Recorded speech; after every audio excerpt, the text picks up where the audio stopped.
All right.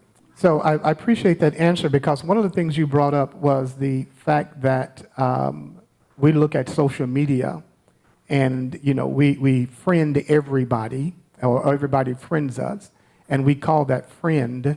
And I'm not discouraging or putting down social media. It has its place. It absolutely has its place.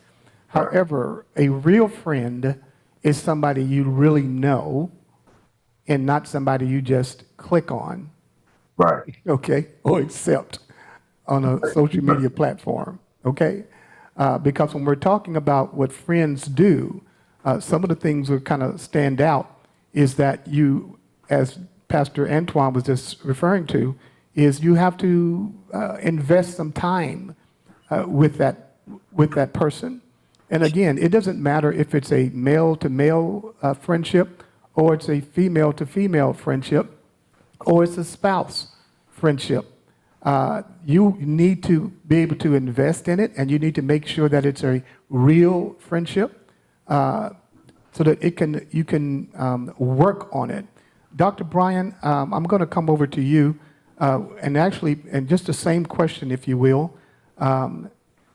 Just kind of give me your viewpoint of friendship and what we need to do to cultivate that.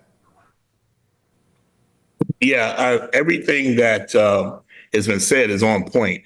It's we were just speaking with a couple earlier before this started tonight, and I was talking about how we need to learn quickly in a relationship how to make our needs the priority.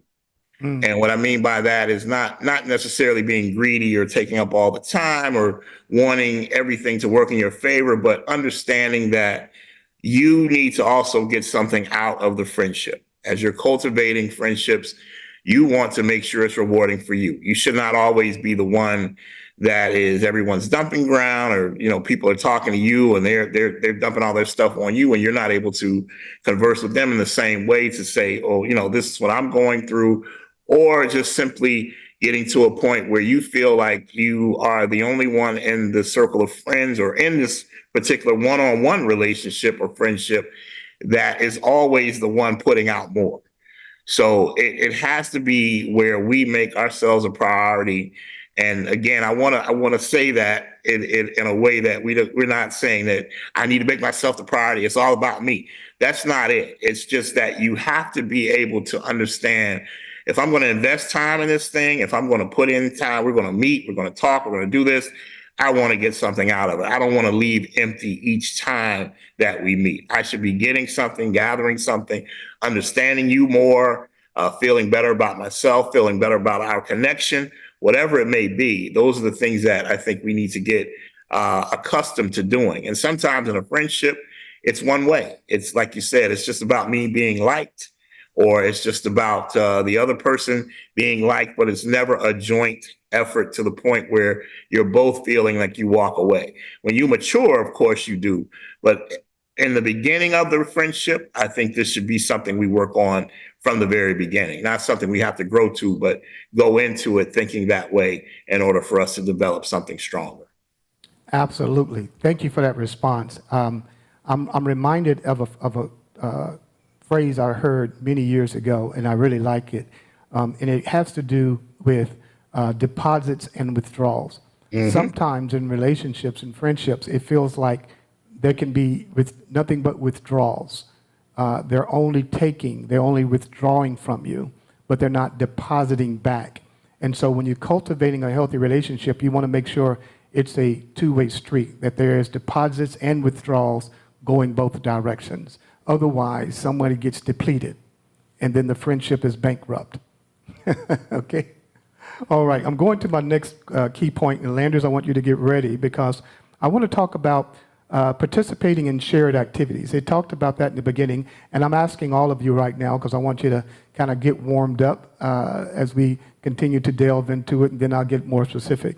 But Landers, I want to talk about participating in shared activities, like sports, hobbies, even volunteer work can create and maintain momentum in friendship. These activities provide a natural seeding and bonding and building deeper connections. So what are some activities that can help you or any individual for that matter build momentum in their friendship by participating in activities? Start with you, Landers. Okay, well, first off, I think you need to kind of get to understand your friend or whoever the individual is and kind of know what they like and what they dislike. And I think it has to be an even exchange on it as well. So, in getting to know that individual, you know what they like and what they don't like. And, you go do some things that they want to do versus, y'all go do some things that you like to do. So, whether it's to the movies or fishing or riding a bike, ATV, or painting or whatever it is, you have to be open to cater to whatever that person wants to do and what they love to do.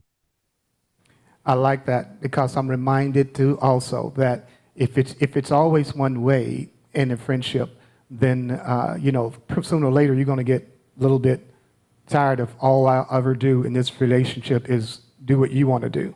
Okay, you don't never see the need to do what it is that I want to do and enjoy my activities. I've been a friend of this girl called Brenda over there for over 50 years. And over the years, we had to evolve in participating in each other's activity. Case in point, I remember, and I love what you just said there, Landers, the very first time that my wife, my friend, I'm going to use that term because she was my friend first and still is to this day, went out to play golf with me. I'm a big golf advocate. And so I remember her taking a course in our ministry, in our church rather, that we were attending at the time, to learn to play golf. So she learned to play so that she could go out to the range with me and on the course to play. And lo and behold, she found out that she was an incredible golf player. I mean, she was killing it. And so much so that we took a 5-state road trip and went to different states all the way up to Virginia.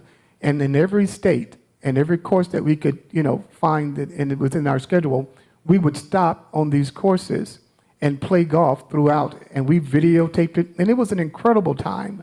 And I say this is because she put some effort into learning how to enjoy an activity that I myself wanted to and loved to participate in.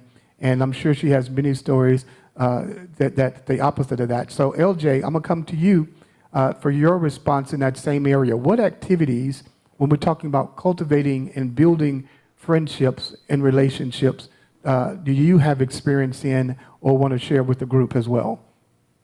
With me, I feel like experiences like activities like bowling, mini golf, activities where we could just talk on an intimate level where, we can hear each other instead of like, going to, a concert or something like that where just, loud music and we're just not getting to know each other on a personal level.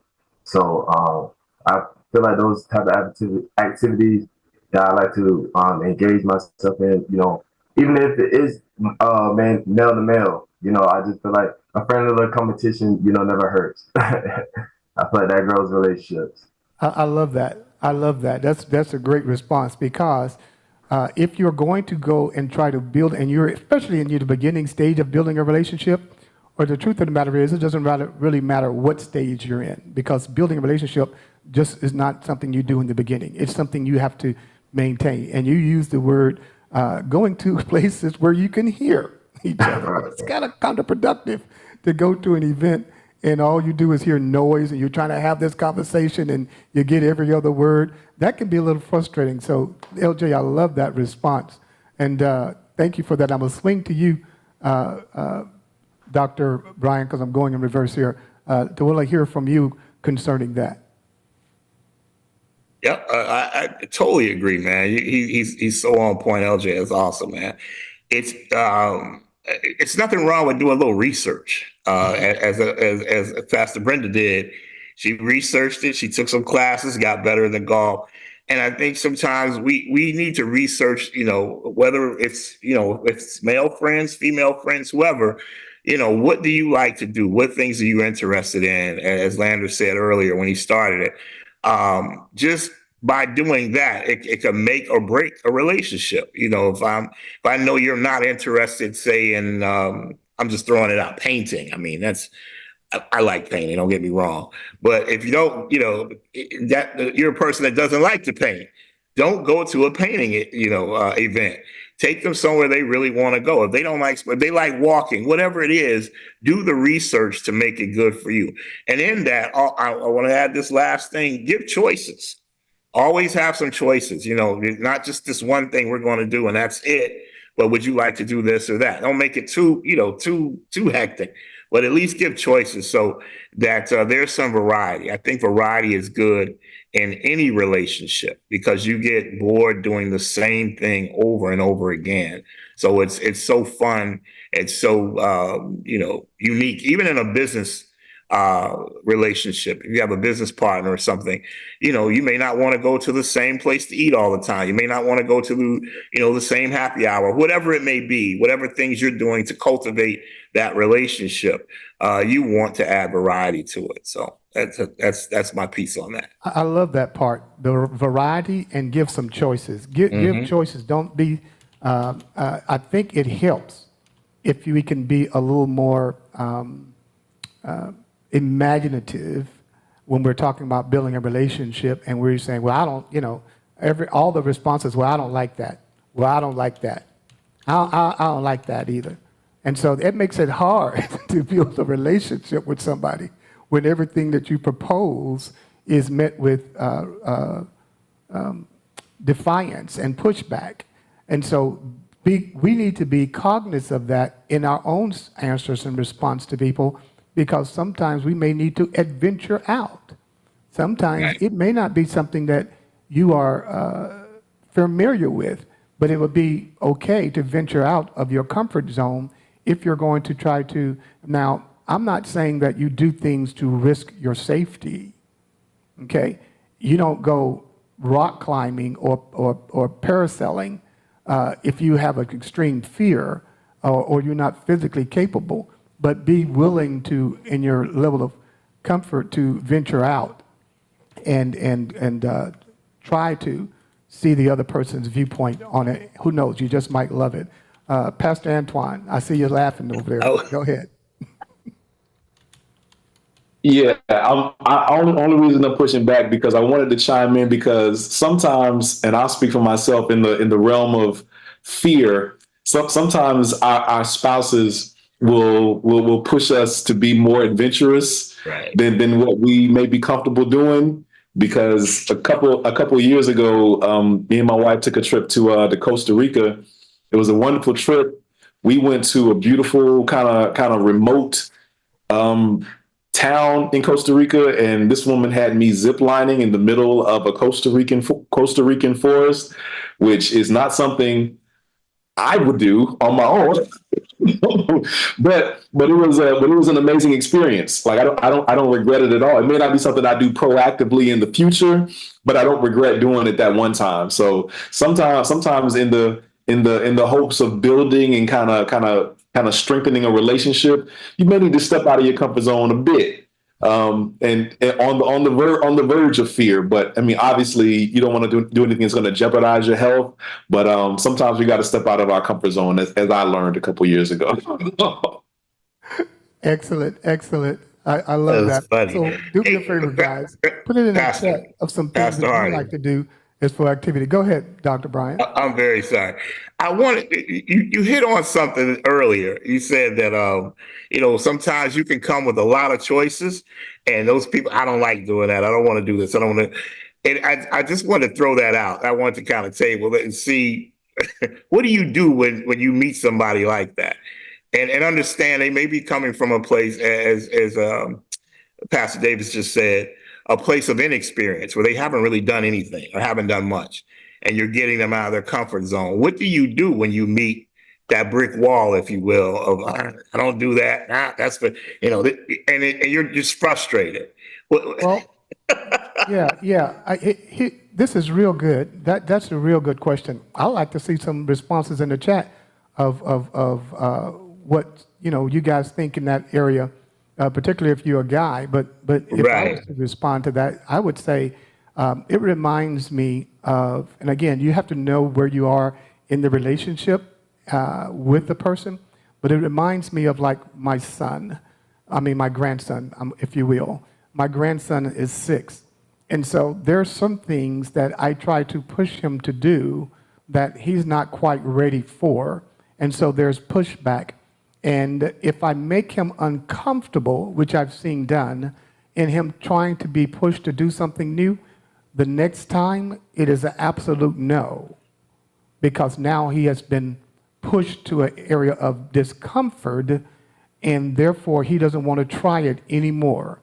And so what I would suggest in that is make sure that you don't push a person to a level, and if everything is low, start small. Start with something that is easily acceptable for that person and build and work your way up to something more difficult. But if it even is the simplest things and it's constantly pushed back and no, again, when we're talking about relationships, I'm going to be careful how I respond to this, because if it's a new relationship and you're just starting out, I want to call those flags.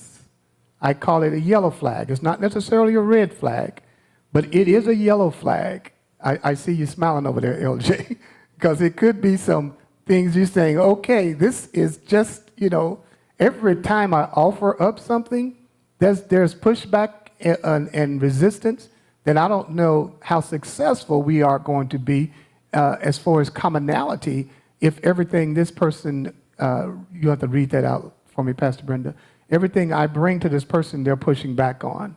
And so feel free, Landers, LJ, to come off and comment on that. You call that yellow flags, but to me, I say that's red flags because it's like, you're not even trying to try. Like, I'm over here throwing out different choices, different ideas and stuff like that. You're not trying to work with me, or you're not trying to, meet me in the middle. Like, try out baby steps. So, yeah, I said those were red flags to me. Yeah, yeah. Because that can be a challenge. And again, it is a flag. It doesn't mean that that's it, but it's certainly a flag to realize that you want to have to recognize this. And we're going to get in that part here in a few minutes. But go ahead, Landers, you're off mute. Oh no, I was just gonna say, I said you can say it's a red flag, but if you like the person, or if it's a friend of yours or whatever, just try to compromise, try to find something that they enjoy doing, and make it work. Yes. It may not be what hey, well, you being adventurous, but just try something. Yes, I agree. I love that answer. And again, I'm going to go to the next point, but I got to bring this up because it's so in line. Brenda and I have a friend, and I'm not going to call their name, and there's a couple, and she's very, very adventurous. And so they went to this huge mountaintop, and it looked over, and you see the people down there, and they look like ants. I did the same climb in Thule, Greenland. When I went to Greenland, they call the top of the world. And all the people down below looked like itty bitty ants. We were up so high. And I showed my mother, Hardy, she's on here. I showed her the picture, and she almost whooped me when I showed her. But he went, and she convinced him to go to this cliff all the way up here to the top. And he's not an adventurous person. And she took a video of him because he low crawled. He actually scooted to the end to look over the end. As she walked up to it and looked down, he sat down on his bottom and kind of scooted all the way up to the end because he was afraid to walk up to the edge. So he kind of almost laid down to make sure, because he just had that much fear in him about being that high up. And so I would suggest to you, in things and situations like that, I wouldn't suggest, and it goes back to Pastor Davis' point, I wouldn't suggest that that's a bonding moment. I think that's really more of a distractor, a detractor, than it is a repeller. to pull me forward into the relationship. And so those type of things, and it could be anything, but you want to make sure that it doesn't put the person in so much disdain that they feel challenged in a way that, they're not sufficient enough. You know what I'm saying? That, I'm not good enough for you if I can't do this. If I can't get to that level, then you're looking at me less than, okay? And so when we're building and we are working in relationships, particularly in the beginning, we have to be mindful of that, because you may be very comfortable at it, but that person could be terrified. Then they may not verbalize it, but they could also be left with feeling like you may look at me as less than because I could not meet that challenge, okay? And it could be anything. It could be putting squid in the person's mouth, all right? Or something that they just detest as far as eating. And you're saying, just try it, okay? And if you're too forceful with saying, try this, then you could really put a distrust in that person's mind with you concerning building relationships. Okay, let me move on. The next area I want to talk about with the time we have is, it goes right into what we're talking about right now. So let me read my point. Point number 2 is restoring momentum, okay? Restoring momentum after a setback. Restoring momentum after a setback. So let me read my point here. It's important to identify signs of momentum or loss of momentum, such as emotional distance, decreased communication, or frequent conflicts. We call them arguments in a relationship, okay? Early recognition allows timely intervention and restoration when you can see this early. So let me start with you. What are some early signs of losing momentum in a relationship, and how can they be addressed? And who want to start with that? Come off mute, whichever one of you want to start with it. Okay, I'm gonna start with you. Go ahead. Oh, no, go ahead. You got it. Okay. Everybody's going to answer it, so all of you guys might as well get ready, because I'm gonna need all of you to give me your perspective Right. on this. Well, I think I'm reading that question, and it's, you kind of know, you have an innate ability to know when something is getting stale, if you will, or something is just kind of not, you know, exciting you as it would have when you first, got into it. And I think you just have to know within yourself. Again, this goes back to what I was saying in my opening about being somewhat selfish and putting your feelings out there, so that you and the person you're involved in a relationship or friendship with are understanding. You have to be very vocal about it. You have to verbalize your feelings. Sometimes we hold things in and we won't say it, and we just say, "Oh, I thought she was going to pick up on it," or we have to become mind readers, and we can't do that. We have to speak about it.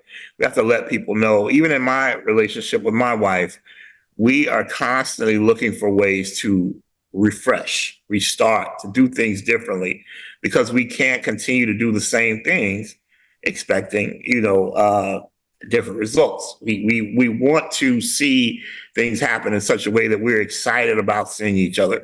We're excited about being around each other. And it's the same way with my male friends and people that I either grew up with or was in college or school with. When we get together, we want to be able to, be happy around each other, be able to have a camaraderie, if you will, same thought processes, different things like that. But it has to come a point when you just have to deal with those things and say, "Hey, man, I'm not feeling y'all anymore." And a lot of times in Christendom, don't beat me up for saying this, we will say, "Well, maybe our season is up with that person." It very well could be, but it could also be you being premature because your feelings or who you are is not being fulfilled.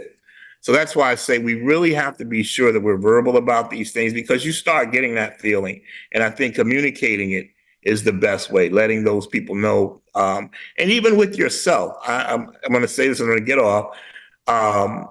When you're speaking and talking to people about how you feel, you're hearing that as well. So that puts it on your table to act on what you're saying. If you want me to do this, then this is what I expect.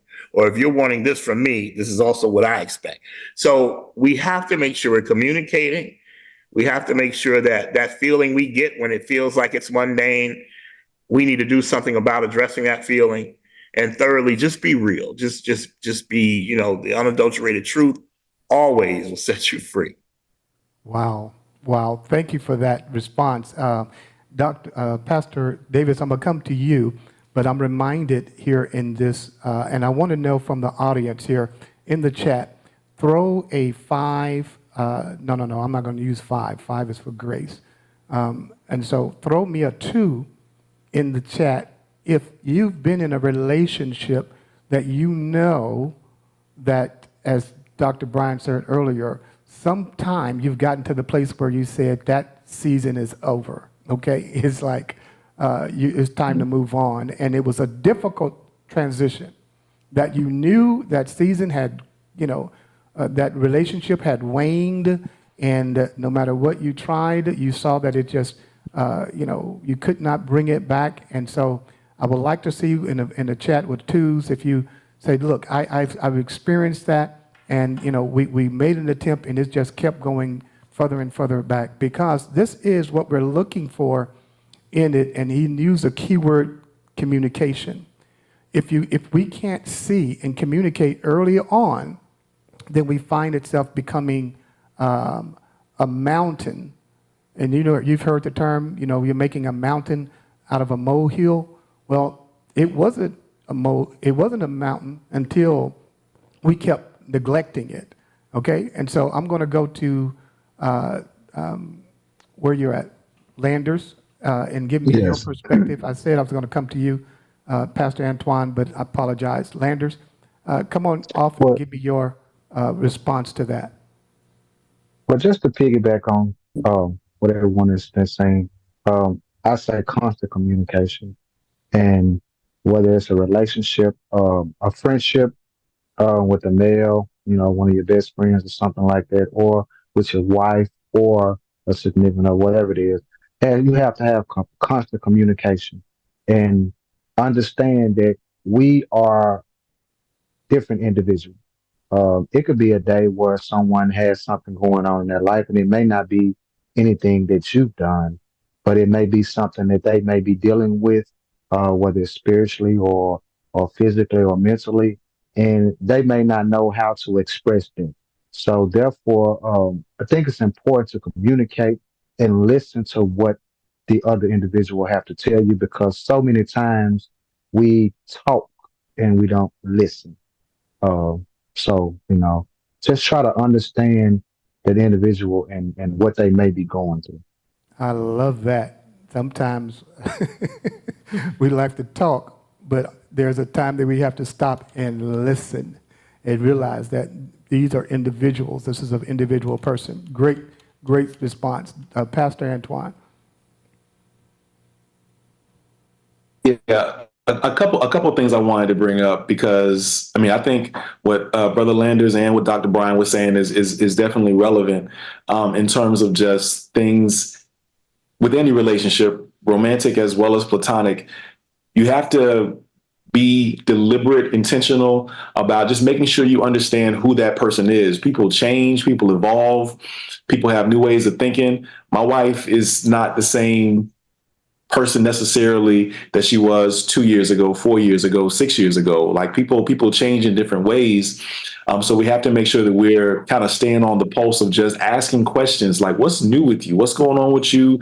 What's going on in your life right now? If we don't know, how is this going on with work? How is this going on with this aspect of your life? Just being intentional and deliberate and being curious as far as what's going on in the people in our lives. Another thing that I wanted to bring up is I do feel like social media definitely gives us a false sense of connection at times, because people that we are connected to, following, friends with, whatever the situation may be, we may not necessarily be in communication with them on a regular basis, but because we see their posts and we see what they're posting about, we feel like we know what's going on with them.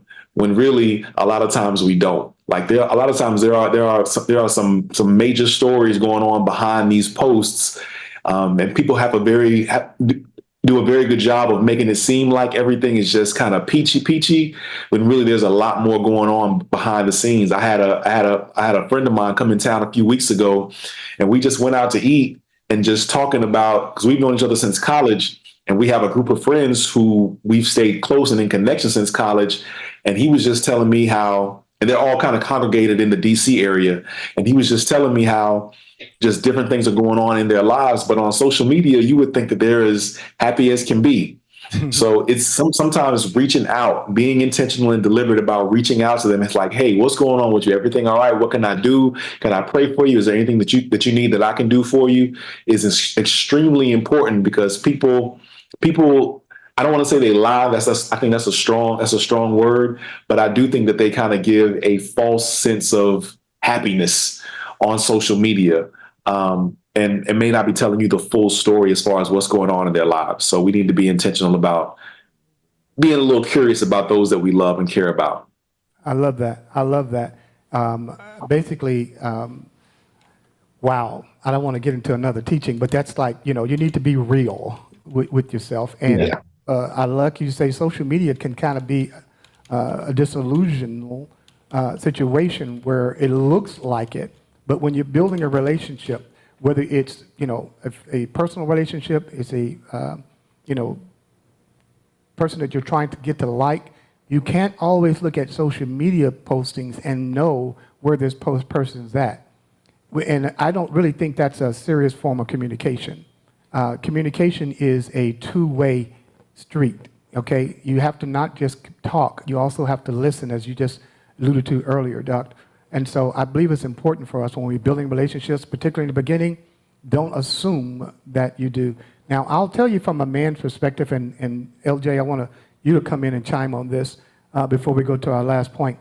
Sometimes men, because we're talking about communication, and I believe out of all the creatures that have been created, we are probably one of the most difficult creature created when it comes to communicating, the male species. Okay, because it requires talking.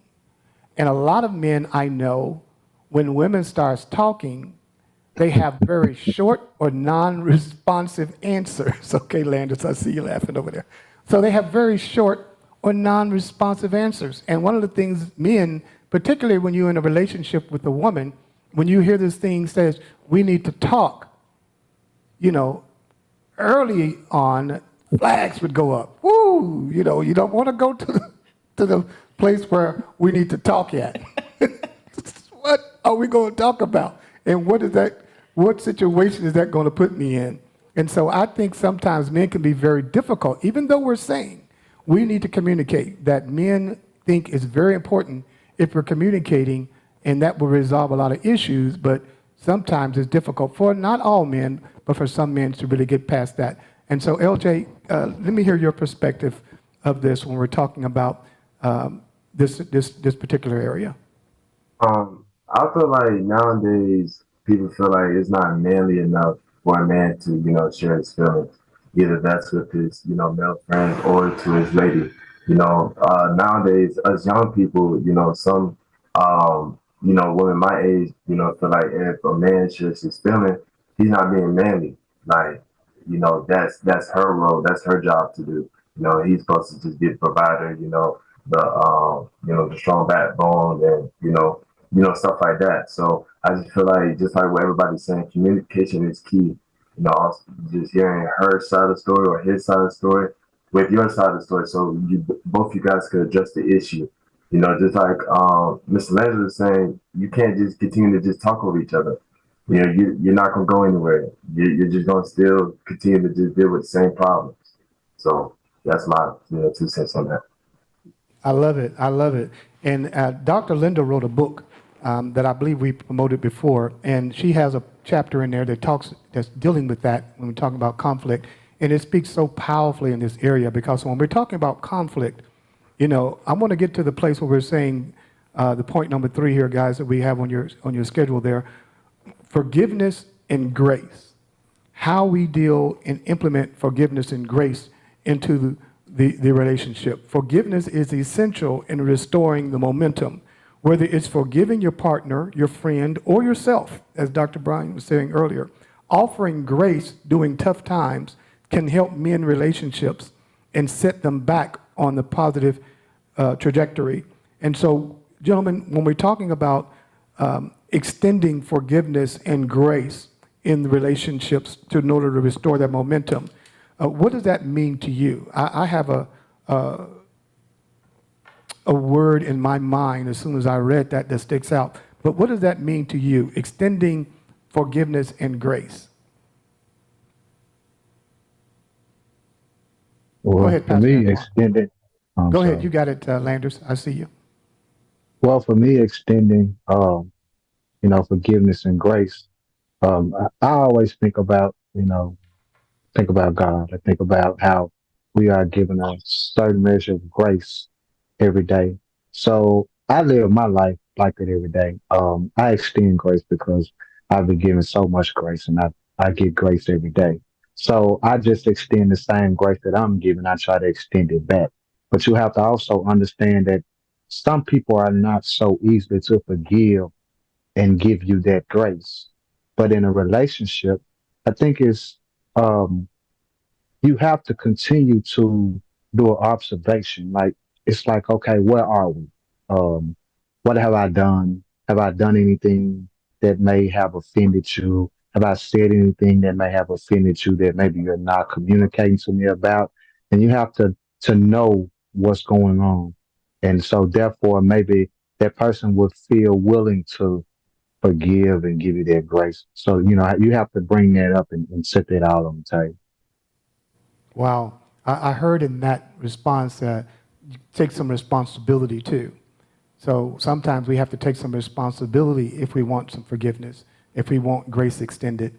So if we evaluate ourselves, we may be able to see there may be some areas that we need to correct in the relationships ourselves in order to get that forgiveness, in order to get that grace extended. I like that response. Pastor Antoine, go ahead, sir.